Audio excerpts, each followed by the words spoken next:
الحمد لله نحمده ونستعينه ونستغفره ونعوذ بالله من شرور أنفسنا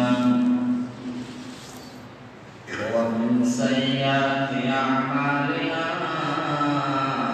من يهده الله فلا مضل له ومن يضلله فلا هادي له وأشهد أن لا إله إلا الله وحده لا شريك له وأشهد أن محمدا عبده ورسوله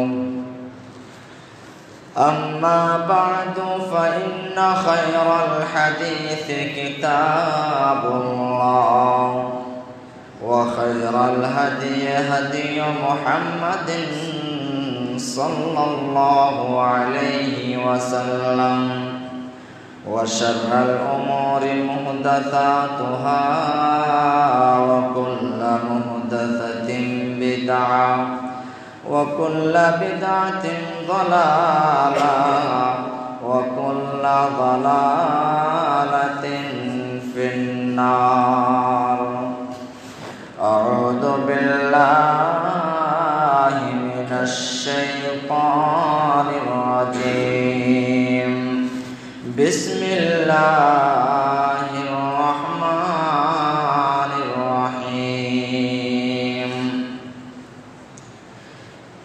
إنا نحن نزلنا الذكر وإنا لحافظون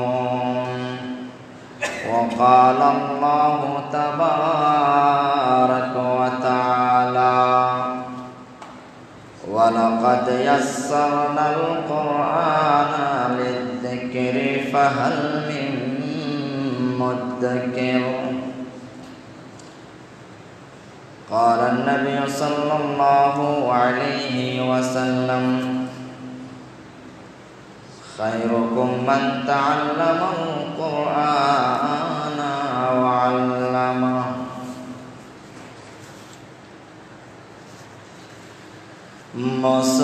মুসলমান মুখে দাবি করলি মুমিন হলে না অভয় কোরআন মানলে না দুনিয়াদারি বুঝিলে দুনিয়াদারি বেশ বুঝিলি কোরআন মানলে না ও ভাই আখের ভাবলি না। আল্লাহ পাকের শতকোটি প্রশংসা গুণগান যে মহান আল্লাহ আমাদেরকে মানুষ রূপে সৃষ্টি করেছেন সে মহান আল্লাহর প্রশংসা জ্ঞাপন করি, নামাক হালালি করি, সকলে মুহাব্বতের সাথে বলেন আলহামদুলিল্লাহ। আমাদের কল্যাণের জন্য যুগে যুগে কালে কালে অগণন নবী ও রাসূল প্রেরণ করেছিলেন শেষাব নবীদের প্রতি, খাস করে শেষ নবী জনাব মুহাম্মদ রাসূলুল্লাহ সাল্লাল্লাহু আলাইহি ওয়াসাল্লামের প্রতি শত সহস্র দুরূদ ও সালাম অবতীর্ণ হোক। আল্লাহুম্মা সাল্লি আলা ওয়া বারিক আলাইহি। আজকে জুমার খুতবায়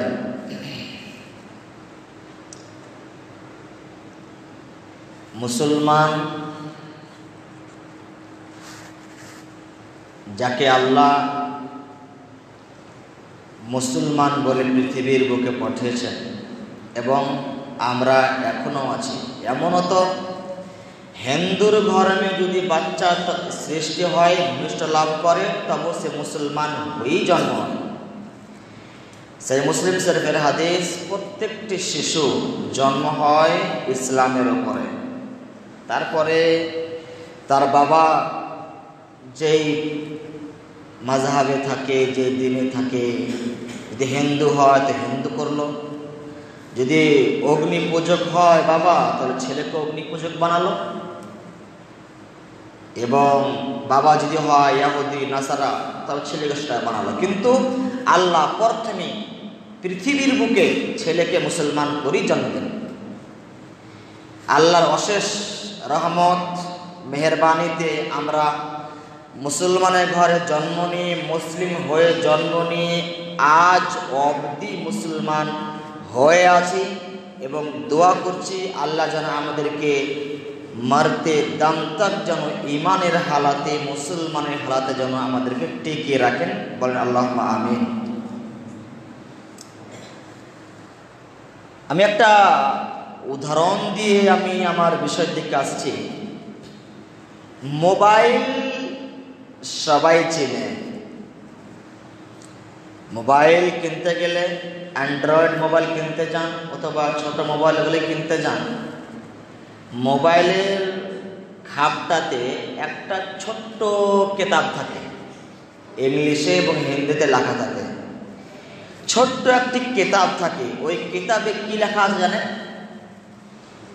মোবাইলের সামনের ক্যামেরাটা কতটুকু, পিছনের ক্যামেরা কতটুকু, ব্যাটারি কত, এর ডিসপ্লে কত ইত্যাদি, কেমন করে আপনি মোবাইল চালাবেন, সমস্ত নীতি নিয়ম বিধান ওই কিতাবটিতে লিখে কোম্পানি মোবাইলের সাথে ওই খাপে ভরে দেয়, যেন যেই এই মোবাইলটি কিনবে ওর যেন যেটা সেটা টিপে মোবাইল খারাপ না করে দেয়।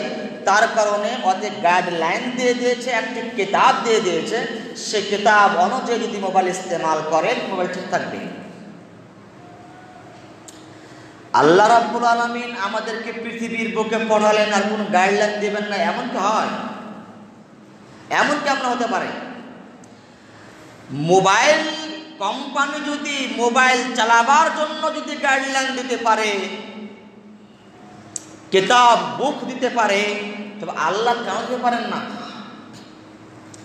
আল্লাহ দিয়েছেন। কি দিয়েছেন?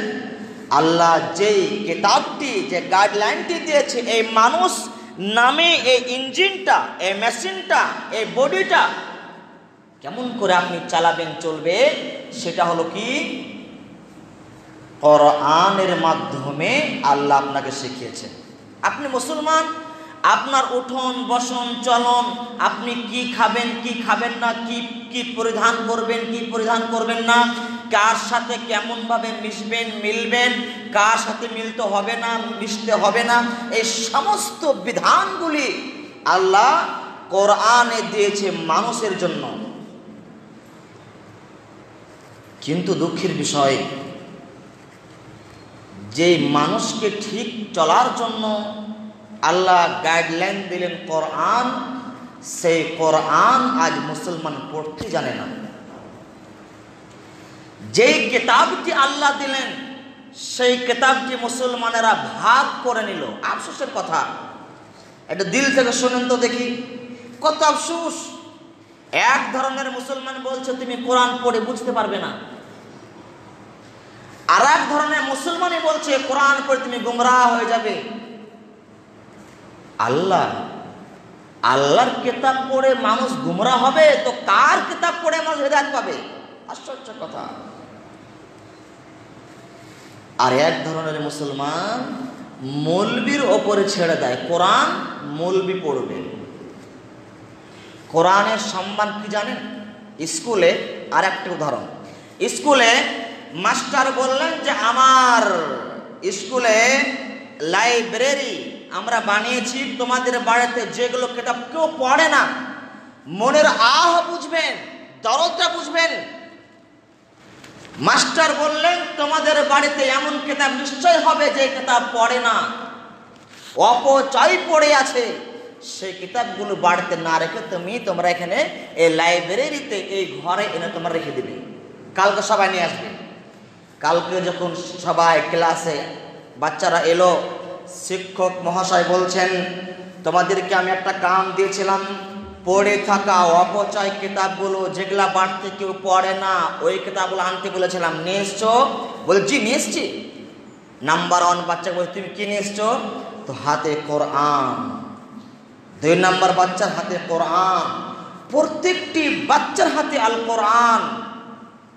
শিক্ষক বললেন তোমরা কোরআন আনলে কেন?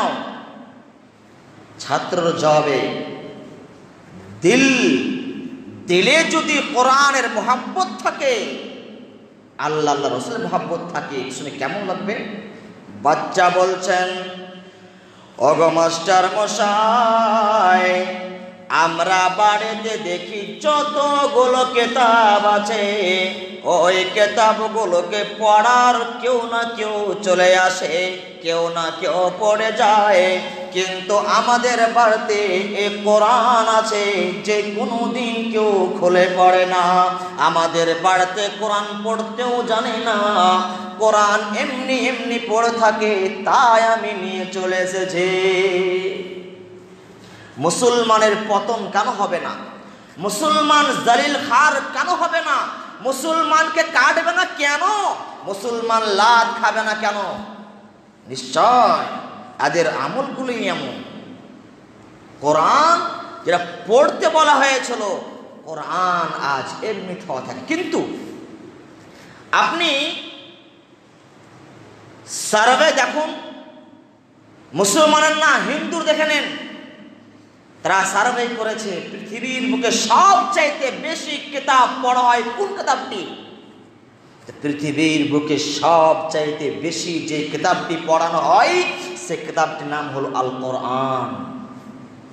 আর পৃথিবীর বুকে সবচাইতে না জেনে, জানে না, এমনি এমনি পড়ছে, বুঝে না, এমনি এমনি পড়ছে, পাগলের মতো কোরআন পড়ছে, কিচ্ছু মানে জানে না। না জেনে যে কিতাবটি সবচেয়ে বেশি পড়া হয় তার নাম হলো আল কোরআন। হালে কোরআনকে বুঝে পড়ার কথা বলা হয়েছে, মুসলমান না বুঝে কোরআন পড়ছে। 100%-এর মধ্যে ধরে নেন যে 98% লোক না বুঝে কোরআন পড়ে, 2% লোক বুঝে কোরআন পড়ে। তাজ্জুব করার কথা। মুসলমান তুমি কি খাবে, কি পরিধান করবে, সব কোরআনের মধ্যে। আর তুমি কোরআনকে পিছনে রেখে দিয়ে তুমি কার মতো জীবন যাপন করছো? তুমি মুসলমান ভাবে না একটা সোচ, যেটা হিন্দুর সোচ, খ্রিস্টানের সোচ, বৌদ্ধদের সোচ, সেই সোচ আজ মুসলমানের সোচ। এমন মুসলমান আজ পৃথিবীর বুকে আমরা আছি, রয়েছে।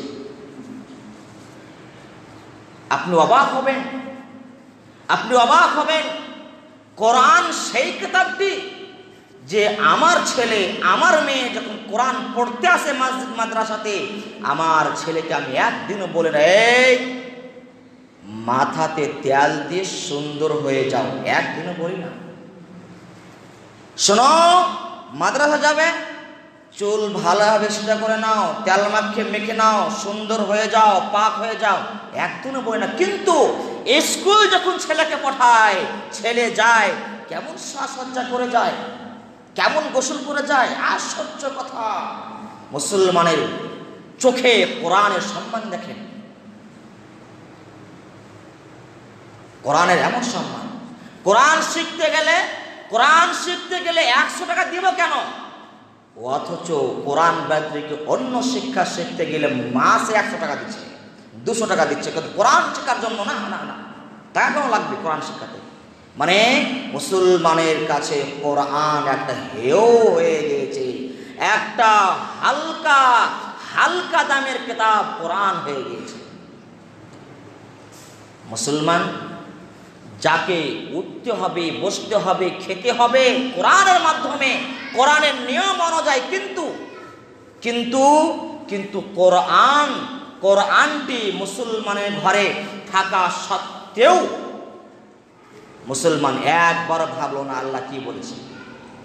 যদি কাউকে বলা হয় ভাই কোরআনে এটা উল্টা বলা হয়েছে, তখন উত্তরটা কি পাওয়া যায়? উত্তর পাওয়া যায় কয়টা লোক মানে। উত্তর কি পাওয়া যায়? কয়টা লোক মানে। কোরআনের কথা শুনে, কোরআনের হুকুম শোনার পরে মানুষ অহরহ ছেড়ে দেয়। কোরআন এমন একটি কিতাব নয় যেই কিতাবে তার কোনো কথা, কোনো হুকুমে আপনি সন্দেহ করবেন, এমন কোন গুঞ্জাইশ নেই। পৃথিবীর যাবতীয় কিতাব, যেই কোনো কিতাব হোক না কেন, কিতাবের পরে লেখা থাকে কি, যে ভাই যদি আমার কিতাবে কোনো ভুল ত্রুটি হয়ে থাকে তাহলে এই নম্বর থাকলো, আমাকে বলে দিও যে এটা ভুল হয়ে গেছে, আমি শুধরে নিব। কিন্তু কোরআনকে জিজ্ঞেস করেন, হে কোরআন, বিশ্বের অনেক অনেক কিতাব দেখলাম, অনেক অনেক কিতাব দেখেছি, পড়েছি, কিতাবে লেখা আছে যদি ভুলের অবকাশ থেকে যায়, যদি ভুল লিখে দিই, ভুল যদি হয়ে যায়, এই নম্বরে কন্ট্যাক্ট করে আমাকে বলে দিবেন, আমি ঠিক করে নেব। কোরআন তোমার এমন কোন বাণী, এমন কোন আদেশ, এমন কোন হুকুম তোমার আছে নাকি যার মধ্যে ভুল থাকতে পারে, পরে শুধরে নেওয়া যাবে? কোরআন বলবে, ওরে মানুষের, ভুল তো দূরের কথা, দালিকাল কিতাবু লা রাইবা ফীহ, তুমি ভুল তো তোমাকে ভাবতেই হবে না, ভুলের সন্দেহজনক থাকে না। কোরআনে সন্দেহ হবে এমন কোনো কেতা, কোনো ফতোয়া নাই, কোনো মাসলা নাই, কোনো মাসাইল নাই, কোনো আয়াত নাই, কোনো অক্ষর নাই, এমন কিছুই নাই। সন্দেহ তো দূরের কথা, ভুলের দূরের কথা, সন্দেহ খানটাও তুমি পাবে না। এমন নির্ভুল, এমন নির্ভেজাল কিতাব আল্লাহ আমাদের জন্য দিয়েছেন, আর বলেছেন বান্দা তুমি জীবন যাপন করবে এই কোরআনের মাধ্যমে। তার কারণে আমি ওয়ালাকাদ ইয়াসসারনাল কোরআন, ও দুনিয়াবাসী তুমি শোনো, ইংলিশ পড়তে তোমাকে কষ্ট হতে পারে, মুশকিল লাগতে পারে, অঙ্ক শিখতে তোমাকে মুশকিল লাগতে পারে, কঠিন লাগতে পারে, বাংলা শিখতে তোমাকে কঠিন লাগতে পারে, কিন্তু দুনিয়ার মানুষেরা শোনো, আমি কোরআনকে তোমাদের জন্য নাজিল করলাম, আর তোমরা যেন ভালোভাবে বুঝতে পারো তার জন্য কোরআনকে আমি আসান করে দিয়েছি। আল্লাহ বলছেন আমি মানব জাতির জন্য কোরআনকে আসান করেছি, শুধুমাত্র একটু দিমাগ দিলেই মানুষ কোরআন বুঝতে পারবে। কিন্তু বন্ধু আমার, ভাই আমার, বাবাজি আমার, পৃথিবীর বুকে মানুষ যেই ঝুট আখবার, ঝুট খবর পেপারে লেখা থাকে, সেইগুলো টাকা দিয়ে কিনে মানুষ পেপার পড়ে, টাকা দিয়ে কিনে মানুষ আখবার পড়ে, টাকা দিয়ে কিনে মানুষ খবরগুলো পড়ে। আর যেই কিতাবের ব্যাপারে আল্লাহ বলেছেন সন্দেহের অবকাশ নাই, কোনো মিথ্যার অবকাশ নাই, এই কিতাব তোমার আমি কল্যাণের জন্য দিলাম, হেদায়েতের জন্য দিলাম, সেই কিতাবটিকে মানুষ আজ পিছনে রেখে দিয়েছে। যার মধ্যে ভুলের অবকাশ নাই মানুষ তাকে ছেড়েছে, আর যার মধ্যে ভুল থাকে, মিথ্যা খবর ছাপে পেপারে একবারে, সেই মিথ্যা খবরগুলো মানুষ টাইম দেয় এবং টাকা লাগে পড়ে। কতটুকু পোড়া কপাল মুসলমানের। কোরআন আজ যারা ইসলামে নাই, ইসলাম থেকে বাইরে